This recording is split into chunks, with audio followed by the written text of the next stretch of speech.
And a lot of people will say, Tank is too small. Let me tell you something. Anybody that gets in the ring with Tank that is not a damn dinosaur is going to feel something from it. And it ain't going to be easy to hit him. Got boxing IQ. He may not sound like an intellectual guy when you hear him talk, but he knows the ring inside and out. In Florida, man looks absolutely amazing. Man looks like a monster. Man looks like precision. Jake Paul cannot take those body shots. Oh, Tank's going to kill him.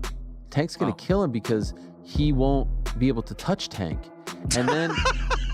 Okay. It's kind of like the Tyson thing again, though, right? Like when there was it reminded me of that, but it also reminded me of like, oh, in barbershops across the world, people, or at least the country, people will talk about this and be like, oh, Tank's going to kill him because he will not get hit. The boxing world is in shock as Gervonta Tank Davis appears in the best shape of his career ahead of his highly anticipated clash with Jake Paul. Recent training footage captures him hammering the heavy bag with explosive power and razor-sharp precision. Every punch, every movement reflects focus and intent, a clear sign that Tank is taking this fight extremely seriously. His incredible conditioning and unshakable confidence have left boxing experts both impressed and intrigued ahead of the showdown.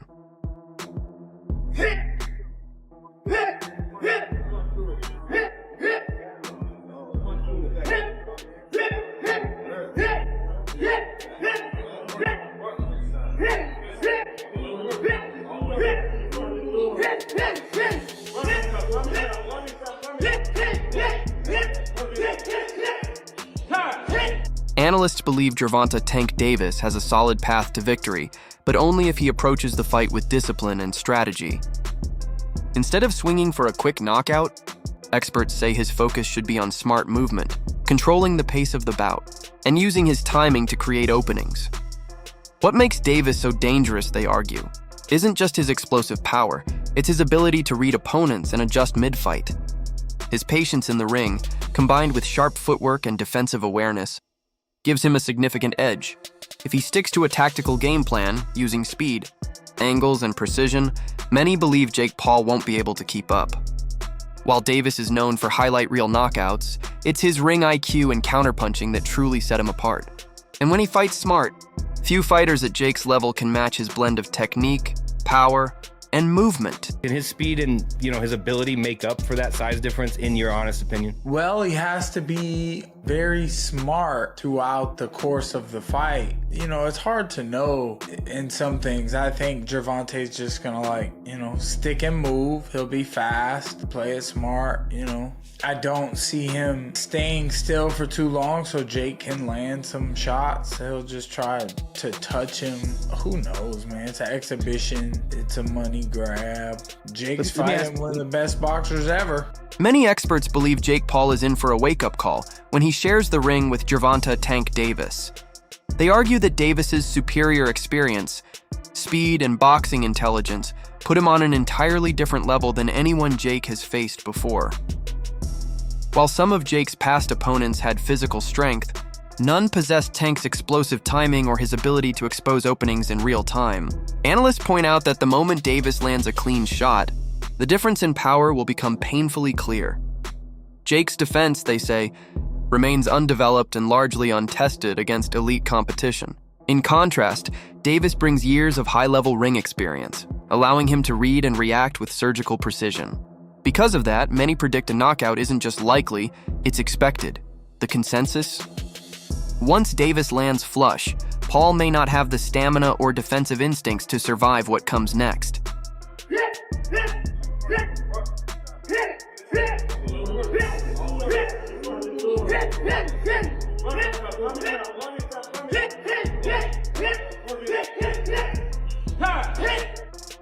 Tank Davis look crazy, bro. Chilaquiles.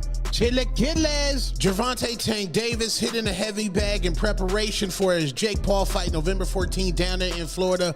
Man looks absolutely amazing. Man looks like a monster. Man looks like precision. Jake Paul cannot take those body shots. You mean to tell me somebody who done fought UFC fighters and a man with Parkinson's disease can take a body punch from Gervonta "Tank" Davis, and y'all basing y'all logic just because Jake Paul is big? No, Tank's gonna go ahead and put this man to sleep. I'm telling y'all that right now. If Tank don't put this man to sleep, he done let the black community down, he done let boxing down, and he ain't never been that nice. You Tank fans, y'all trying to give him a pass. If y'all said Tank is as skilled as y'all say he is, if he does not put Jake Paul to sleep and stop Jake Paul, his boxing career is absolutely voided. He already don't care about legacy, and just imagine he don't knock out Jake Paul, and now y'all gonna say it's not a real fight, it's an exhibition. No, we not giving no passes, bro. This Gervonta Tank Davis, he needs to put Jake Paul to sleep. I don't want to hear nothing about, oh, Jake Paul too big. No, Jake Paul chin ain't never been tested by somebody that hit as hard as Gervonta Tank Davis. Tank should put this man to sleep with ease. I'll say that respectfully. If you don't put him to sleep, a 2-pack of ass. That shit stink. That's a 2-pack of ass at the highest level. And it's a musty energy at the highest level. Get it together. Get it together. Tank looks amazing. That's the Chilla Killers. Chilla Killers. Chilla Killers. The question of weight has become one of the most talked about aspects of this matchup. Some argue that the size gap between the two fighters is too large to overlook, while others believe Gervonta Tank Davis's sharp technique and polish skills will outweigh any physical disadvantage. There's a clear divide among fans and analysts. Critics wonder whether the bout should even be happening, considering Jake Paul's naturally bigger frame. But Tank's supporters point to his speed, discipline, and surgical precision, qualities that have allowed him to consistently outclass bigger opponents in the past. They emphasize that boxing isn't won through size alone, but through control, timing, and the intelligent use of angles. Many believe Jake's boxing fundamentals are still underdeveloped, and that Tank's superior technical ability will ultimately cancel out whatever size advantage Jake brings to the ring. It is happening. WBA lightweight champion Gervonta Davis, who's unbeaten in 31 professional contests, takes on the self-proclaimed problem child, Jake Paul, one of the most influential and marketable global personalities. Paul and Davis square off in Miami after doubts around the fight being sanctioned in Georgia triggered a change in venue. Neither fighter can weigh more than 195 pounds. The weight is perhaps the most surprising factor. Paul has boxed most of his career around 200 pounds, the cruiserweight limit, but did tip the scales at 227 pounds when he faced off against Iron Mike Tyson last year. Davis, much smaller in stature, competes at the 135 pound mark and has also won world honours at super featherweight. And despite some discussions about possibly dropping down to 10 ounces, the pair seems set to wear 12-ounce gloves. And in terms of distance, despite the exhibition tag, the fight will play out over 10 3-minute rounds with 3 scoring judges at ringside, but the result will not be officially recorded on their professional records. Michael Bisping recognizes Gervonta Tank Davis's exceptional power and skill set, but cautions that size can't be dismissed entirely.